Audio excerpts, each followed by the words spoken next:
Thanks for joining us at the Big Church Day Out, where we're so thrilled to be joined today by Lecrae. Indeed. Yes. Indeed.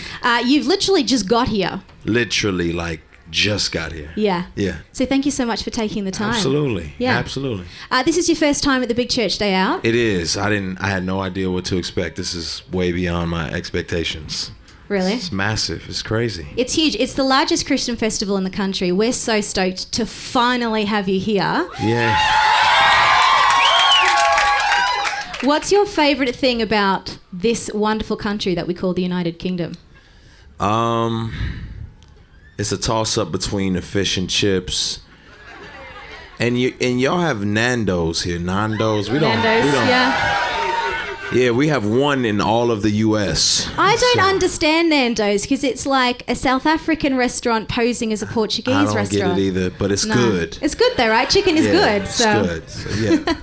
So yeah. I love that. I would mention food as my favorite thing, huh? I guess it tells you a little bit about me. Yeah, okay. So. Well, tell us a little bit more about you. Tell us about your journey to faith, because I know it's been an interesting one.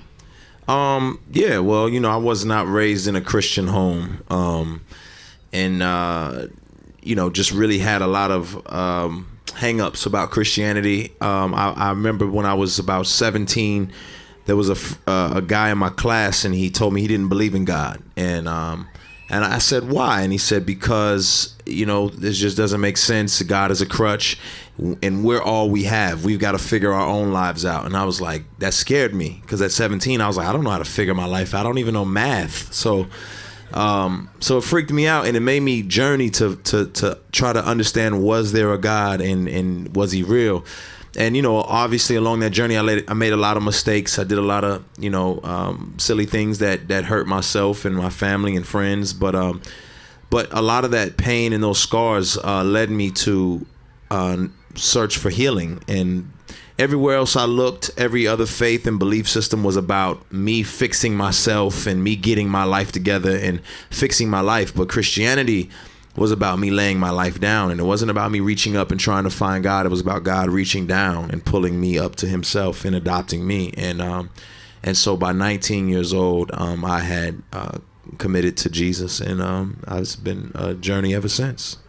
Yeah. And when did music become a big part of your life? Specifically the decision, or was it a decision, to make what we call Christian music? Yeah, I think I was, how old are you? Yeah, so see, about 8, I was making music and just writing songs and just trying to do stuff around the house. And I always, as I got older, the music was authentic to who I was. So I didn't just like write songs about silly stuff that wasn't true. I talked about real things in my life. And when I became a Christian, that was real. And so it wasn't about me trying to make Christian songs. It was about me talking about real life. And my real life was that God had transformed me. And so it came out in all of my music. And so for me, I just try to make authentic music. So whatever I'm dealing with or going through, it comes out. And obviously now as a believer, God is always working in my life. So you always hear, music that reflects him working in my life. So, yeah. Of course, you're pretty busy. You're touring constantly, but you have a family as well. So I'm always interested to find out how people who've seen some success in their life really make that work-life balance thing happen. Yeah, you have to be very, very intentional. What I do is, and it's going to sound funny, weird, but the first thing I focus on is me. Now, before you judge me, I focus on me and God and our relationship, because if I'm no good, if I'm not growing, if I'm not hearing from him, I'm no good for my wife or my kids. So I focus on making sure that I am spiritually and emotionally sound with the Lord. And then my wife is next. And then my time and attention goes to her. So when I walk in the door, my kids say, "Daddy," I say, "Move out the way, come here," and give mommy a hug first. And then it's the kids.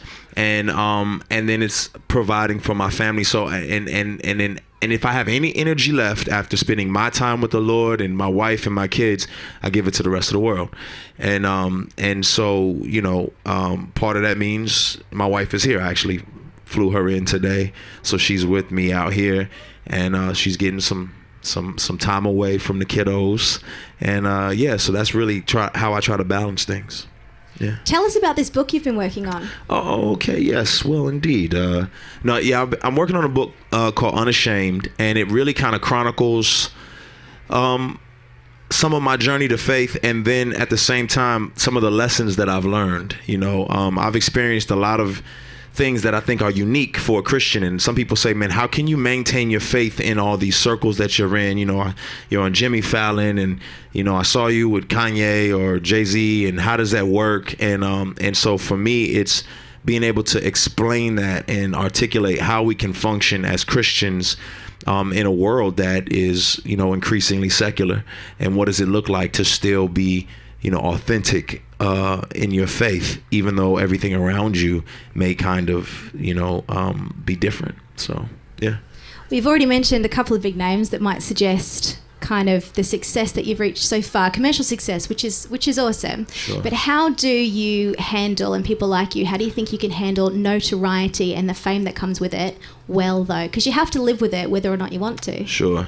Yeah, humility is not something you wake up and fall into. Humility is a pursuit. You have to chase it. You have to chase it like, a meal, a hungry lion. You have to pursue humility. And so it's a daily pursuit to say, I need to be humble. And part of pursuing humility is looking at God and seeing how great and wonderful and big he is, and how small you are in comparison, and knowing that he's done all this in your life, not you.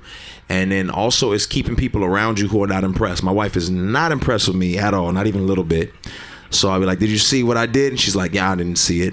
So I'm sorry. She doesn't even follow me on Twitter, I don't think. So that's harsh. It's tough. It's hard out here, man. So just keeping people around you that are they know you for who you are, not what the perception of you in the media or whatever. So yeah. You're touring a lot at the moment. Of course, you're here at the Big Church Day Out, which we're super excited about. Yeah. I can imagine for any artist, going on the road and being face to face with the fans, the people who are buying your music, the people who are making this livelihood happen and know all your songs must be really cool. So what's one of your favorite things about touring and live performing? I think touring for me is just connecting with people and feeling the energy of the fans, and just it blows my mind the way the music, God just uses the music in people's lives, because you don't know what it's going to do. You just write it, and then he takes it and does things with it beyond your comprehension.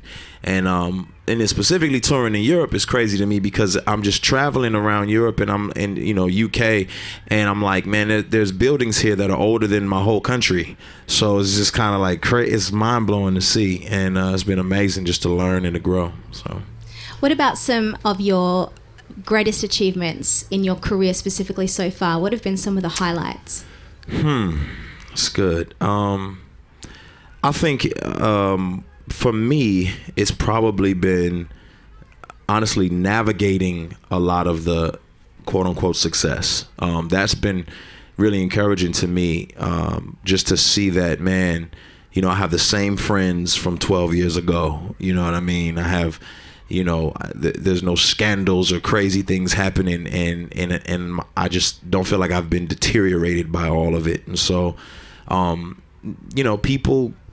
people cry when they win awards and when they, break records, and it hasn't had that same kind of effect on me. Not to say that I'm not glad or grateful, but what's really impacted me the most is seeing how far and wide the music has gone, and for people to say, okay, I get it. People to say, I don't go to church or anything, but I'm listening to this music, and it's hitting me in a profound way.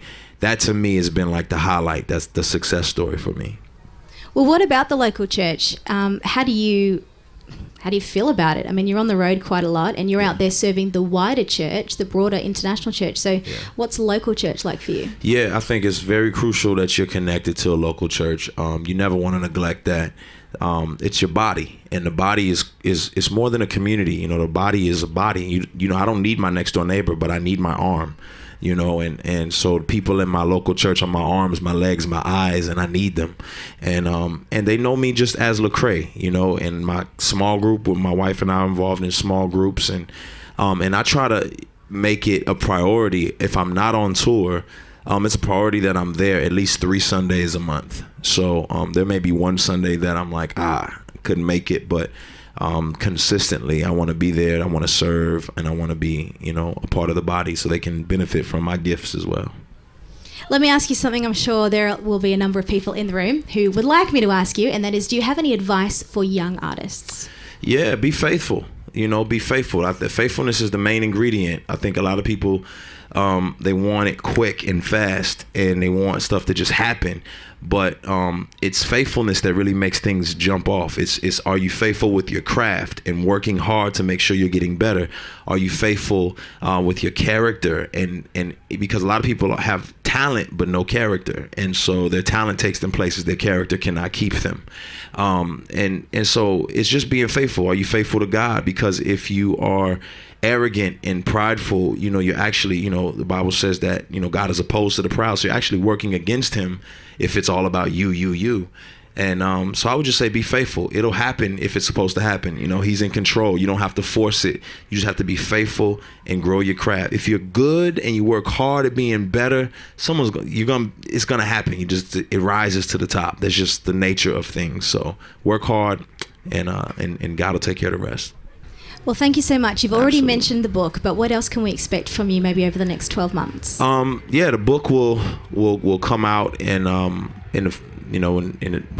the next year, and then an album will follow that up. So I'm working.